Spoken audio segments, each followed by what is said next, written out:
La femme est restée échouée sur l'île pendant 3 jours et 3 nuits. Traspekar n'a pas mangé les poissons, mais les a plutôt broyés jusqu'à les mettre en morceaux et les a rejetés à la mer. L'odeur de sang s'est rapidement répandue dans l'eau. Anna était debout sur le rivage avec un bâton pointu fixant la surface. Bientôt, un gros poisson étourdi s'approcha. Anna saisit l'opportunité et le poignarda. Par chance, elle attrapa un poisson. Cela la remplit de joie. Après être arrivée sur le rivage, elle supporta le tourment de la faim et ne mangea pas le poisson immédiatement. Au contraire, elle le suspendit en haut d'un arbre pour la nuit et puis elle se blottit dans un tas de sable pour observer en silence. Apparemment, elle attendait qu'un animal plus dangereux apparaisse. Mais peut-être à cause de l'extrême fatigue, Anna s'endormit rapidement. Quand elle rouvrit les yeux, elle découvrit que le poisson suspendu à l'arbre avait disparu. Anna, les yeux écarquillés par l'horreur, regarda autour d'elle frénétiquement. Mais elle ne trouva rien d'inhabituel. Pour découvrir ce qui se passait sur l'île, Anna commença à chercher partout. Immédiatement, elle trouva une boîte d'allumettes dans la forêt. Cependant, au retour, Anna entendit soudain un bruit étrange provenant d'un tronc pourri. Rassemblant son courage, elle rampa pour investiguer. Par chance, elle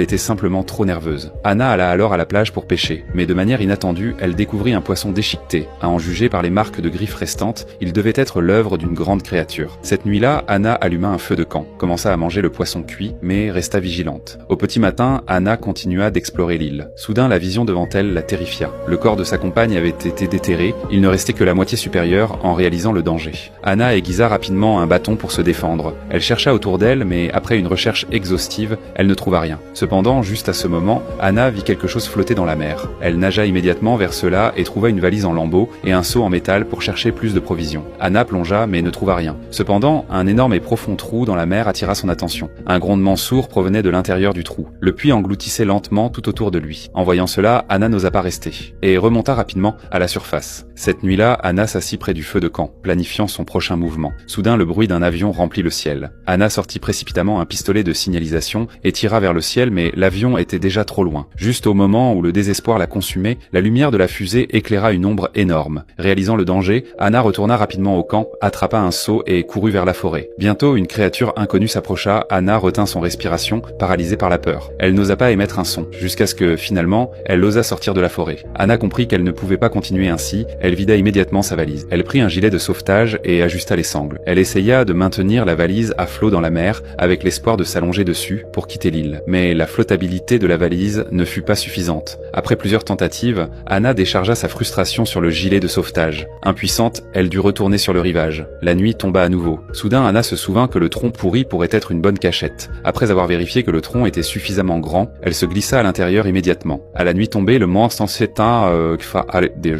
apparut comme prévu. Anna pensa qu'elle était en sécurité. Mais le monstre avait senti sa présence. Il commença à déchiqueter frénétiquement le tronc pourri. Bien qu'Anna fût terrifiée, elle n'osa pas faire